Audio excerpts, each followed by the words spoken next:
আলাইকুমুস সিয়াম কামা কুতিবা আলাল লাযিনা মিন ক্বাবলিকুম লাআল্লাকুম তাত্তাকুন। সাদাকাল্লাহুল মাওলানা আযীম। এটা দুরূদ শরীফ পড়ি, সবাই একটু দুরূদ শরীফ পড়ি। আল্লাহুম্মা সাল্লি আলা। ভাই, যারা খেদমতে আছেন, আমরা ইশারায় কাজ করি, আওয়াজ না করি, ইশারায় কাজ করি। ইসলামী আন্দোলন বাংলাদেশ ঢাকা মহানগর উত্তর শাখা কর্তৃক আয়োজিত আজকের ইফতার মাহফিল উপলক্ষে আয়োজিত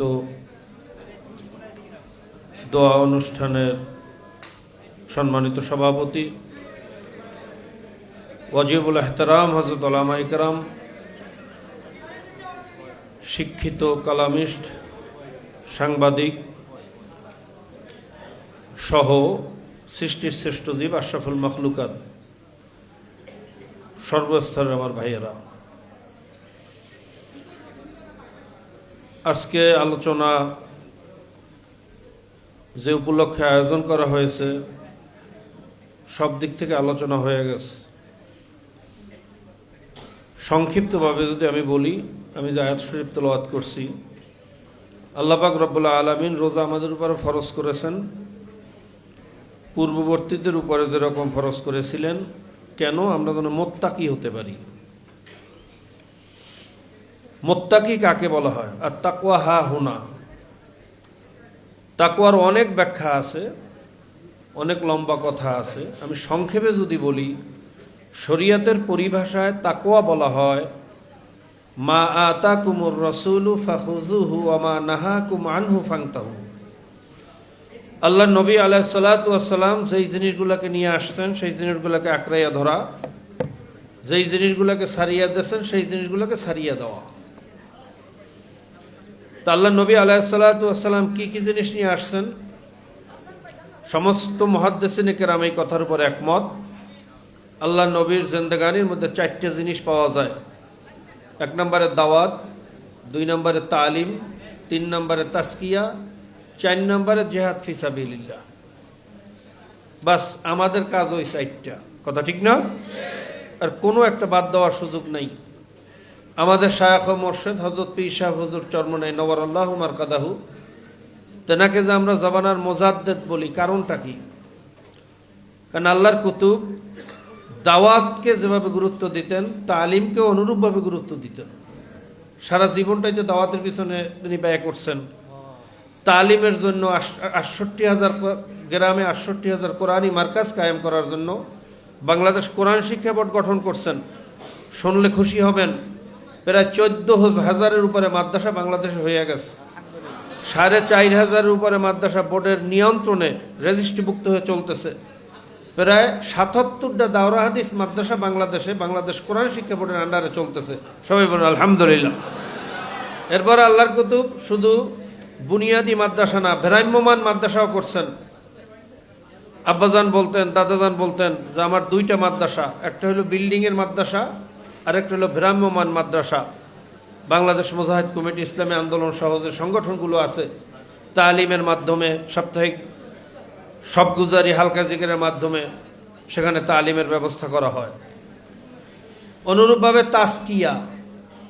তাসকিয়ার ব্যাপারে তো সিস্তিয়া সাবিরিয়া তরিকা, এটা অন্য কোনো তরিকার সাথে উদাহরণই চলে না। এই তরিকার মাধ্যমে যত তাড়াতাড়ি তাসকিয়া হয়, অন্য তরিকার মাধ্যমে এত তাড়াতাড়ি হতে দেখা যায় না। 4 নম্বরে জিহাদ ফি সাবিলিল্লাহ। আল্লাহর কুতুব জিহাদও করছেন না করেন নাই? সবাই কথা বলেন, করছেন না করেন নাই? আল্লাহর কুতুব অন্যায়ের বিরুদ্ধে এত সোচ্চার ছিলেন, যখন তাসলিমা নাসরিনের বিষয় বাংলাদেশে আসছিল, কাফনের কাফন মাথায় দিয়ে বলছিলেন যেই তসলিমা নাসরিন 92% মুসলমানের দেশে ইসলামের বিরুদ্ধে, নবীর বিরুদ্ধে, ইমানের বিরুদ্ধে কথা বলবে, এরপর সে এই দেশের সরকারের প্রশ্রয় নিয়ে বাংলাদেশে থাকবে, ফজলুল করিম জিন্দা থাকতে সেটা হতে দেওয়া যাবে না। এক হুঙ্কারে তাসলিমা নাসরিন বাংলাদেশ ছাড়তে বাধ্য হয়েছিল, মনে আছে না? দেওয়ানবাগির বিরুদ্ধে ঝাঁপিয়ে পড়ছিলেন, দেওয়ানবাগির আস্তানা উৎখাত হয়েছিল। আমরা থেমিস মূর্তির বিরুদ্ধে আন্দোলন করছিলাম, সুপ্রিম কোর্টের সামনে এই গ্রিক দেবীর মূর্তি সেখান থেকে সরাইতে বাধ্য করছিল। ধোলাইপাড়ে সেই কথিত জাতির পিতার কল্লা আন্দোলনের মাধ্যমে ওখান থেকে ওইটাকে অপসারণ করা হয়েছিল, কি কথা ঠিক কিনা? অনেকে মনে করেন তাকওয়া মানি শুধু নামাজ পড়া, তসবি পড়া, তাহাজ্জুদ পড়া, আর রাজনীতি করা এটা দুনিয়াদারি। রাজনীতি যারা করে তাদেরকে দুনিয়াদার মনে করে। অনেকেই, অনেক বুজুর্গেরা আছেন, আলেমরা আছেন, কি এরকম একটা প্রচলন আমাদের দেশে আছে না নাই? আমি জিজ্ঞেস করি, আল্লাহ নবী আলাইহিসসালাতু ওয়াসসালামের চেয়ে বড় মুত্তাকি এই দুনিয়াতে কেউ আছেন? কেউ আসবেন? কথা কন। তা আল্লাহ নবী কি রাজনীতি করেন নাই? রাষ্ট্র পরিচালনা করেন নাই? তা রাজনীতি করাকে যদি তাকওয়া বিরোধী মনে করেন, মনে করবেন আমি আল্লাহ নবীর বিরোধী। রাজনীতি তাকওয়ার বিরুদ্ধে না। তবে হ্যাঁ, ওই রাজনীতি করা যাবে না যেই রাজনীতির মাধ্যমে দিনকে বিসর্জন দেওয়া হয়, দুনিয়াকে প্রাধান্য দেওয়া হয়। এরকম রাজনীতি শরিয়াত পছন্দ করে না। সংগ্রামী বন্ধুগণ, অনেক আলোচনা হয়েছে, সময় যেহেতু কম, দোয়ারও আবার অনুষ্ঠান রয়ে গেছে। আমি যে বিষয়ে আলোচনা করতে চেয়েছিলাম সেদিকে যেতেই পারলাম না। সংস্কারের কথা বলা হয়, একটা কথা বলে শেষ করব। সংবিধান সংস্কারের প্রয়োজন, প্রশাসনের সংস্কারের প্রয়োজন, বিভিন্ন বিচারালয় সংস্কারের প্রয়োজন, কোনো সন্দেহ নাই। কিন্তু আমি মনে করি এই সংস্কারের মাধ্যমে পরিবর্তন হবে না। কারণ কি? সংবিধান সংস্কার, সংবিধান হলো একটা শক্তি বা একটা অস্ত্র। যেমন ডাক্তারেরও অস্ত্র, ডাকাতেরও অস্ত্র। একটা অস্ত্র মানুষের জীবন বাঁচাইয়া দেয়, আর একটা অস্ত্র মানুষের জীবন কি করিয়া দেয়? ধ্বংস করিয়া দেয়। কি কথা ঠিক না? সংবিধানও একটা অস্ত্র। যদি এই সংবিধান ডাকাতের হাতে পড়ে, মানুষের জীবন ধ্বংস করে দেবে। আর এই সংবিধান যদি ডাক্তারের হাতে পড়ে, মানুষের জীবন বাঁচিয়ে দেবে। এরপরে ডাক্তারের হাতে পড়লেও অস্ত্রের ভিতরে ব্যাকটেরিয়া আছে কিনা এটা পরীক্ষা করতে হবে, ওটাকে অটোক্লিপস করতে হবে, ব্যাকটেরিয়া মুক্ত করতে হবে। তো সংবিধানকে ব্যাকটেরিয়া মুক্ত করতে হবে, ঠিক আছে, কিন্তু যতক্ষণ পর্যন্ত সঠিক মানুষের হাতে এই সংবিধান পরিচালিত না হবে, ততদিন পর্যন্ত নেতার পরিবর্তন হতে পারে, দেশের পরিবর্তন হতে পারে। আমরা সবুজ বাংলা দেখেছি, সোনার বাংলা দেখেছি, ডিজিটাল বাংলা দেখলাম, ফ্যাসিবাদের বাংলা দেখলাম, মানুষের ভাগ্যের পরিবর্তন দেখি নাই। কারণ নেতার পরিবর্তন হয়েছে, নীতির পরিবর্তন হয় নাই। কাজেই আমরা বিশ্বাস করি সঠিক নেতার মাধ্যমে যখন এই দেশ পরিচালিত হবে, তখন এই দেশটা সুন্দর হবে। গুন্ডা, বদমাইশ, ডাকাত দ্বারা কোনোদিন এই দেশের পরিবর্তন আশা করা যায় না।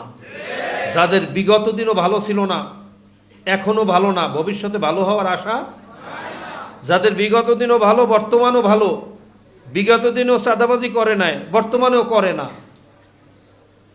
তাদের দিয়ে ভবিষ্যতে চাঁদাবাজি মুক্ত একটা দেশ আশা করা যায়। বিগত দিনেও চুরি করছে, চাঁদাবাজি করছে, এখনো, ভবিষ্যতে করবে না। কথা বলেন, করবে না? আশা করা যায় না যে করবে না। কথা ঠিক না? আল্লাহ পাক আমাদেরকে বোঝার তৌফিক দান করুক, আমল করার তৌফিক দান করুক। ইফতার মাহফিলকে উত্তরোত্তর সফলতা আল্লাহ কায়েম, আল্লাহ দান করুক। বিশেষ করে যারা ইফতার মাহফিলের জন্য এই আয়োজন করছে, কষ্ট করছে, বুদ্ধি দিয়া, শক্তি দিয়া, মেধা দিয়া, অর্থ দিয়া, যারাই এই অনুষ্ঠানকে সাফল্যমণ্ডিত করার জন্য চেষ্টা করছে, আল্লাহ দুনিয়া আখিরাত উভয় জাহানে সকলকে কামিয়াব করুক। আমার অনেক সাংবাদিক ভাইয়েরা আসছেন, অনেক জ্ঞানী গুণী কলামিস্ট, অনেক শিক্ষিত ভদ্র বিশিষ্ট, সকলকে আন্তরিক মোবারকবাদ জানিয়ে আলোচনা এখানে শেষ করব। আমরা সবাই দোয়ায় শরীক হব, দুরূদ শরীফ পড়ি। আল্লাহুম্মা সাল্লি আলা সাইয়্যিদিনা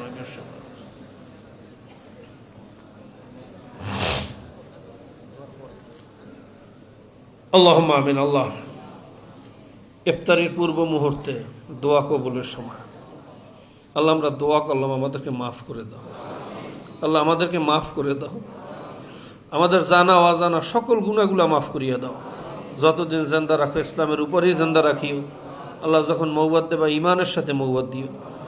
আল্লাহ দেশের বিরুদ্ধে, ইসলামের বিরুদ্ধে, মানবতার বিরুদ্ধে, মানচিত্রের বিরুদ্ধে যারা ষড়যন্ত্র করতেছে, বিদেশিদের দালালি করতেছে, ক্ষমতার মোহে অন্ধ হয়ে গেছে, আল্লাহ কফাল পোড়াদেরকে হয়তো হেদায়েত দাও, নয়তো ধ্বংস করিয়া দাও। ওদেরকে হয়তো হেদায়েত দাও, নয়তো ধ্বংস করিয়া দাও। অমাকারু অমাকার আল্লাহ খায়রুল মাকিরিন, সব ষড়যন্ত্র তুমি ধ্বংস করিয়া দাও। দেশের জন্য, ইসলামের জন্য, মানবতার জন্য আমাদেরকে কাঁধে কাঁধ মিলাইয়া ঐক্যবদ্ধ হইয়া কাজ করার তৌফিক দিয়ে দাও। আল্লাহ ইসলামী আন্দোলনকে তুমি কবুল করিয়া নাও। আল্লাহ উত্তর মহানগর আয়োজন আজকে তুমি সফলভাবে কবুল করিয়া নাও। সকলকে দুনিয়া আখিরাতে কামিয়াব করিয়া দিও। ইয়া আল্লাহ, বিশেষ করে আমার বোন আসিয়া দুনিয়াতে নাই। আল্লাহ, কলিজার ভিতরে রক্তক্ষরণ হইতেছে, সহ্য করতে পারি না। আল্লাহ, এরকম ঘটনা যেন আর বাংলাদেশে না ঘটে সেই ব্যবস্থা তুমি করিয়া দাও। আর এই ধর্ষক এবং তার দোসরদেরকে আল্লাহ, ওদেরকে যথাযোগ্য শাস্তির ব্যবস্থা তুমি করিয়া দাও। সাল্লাল্লাহু তাআলা আলা খাইরি খালকি মুহাম্মাদ ওয়া আলিহি ওয়া আসহাবিহি আজমাইন বিরহমাতিকা ইয়া আরহামার রাহিম।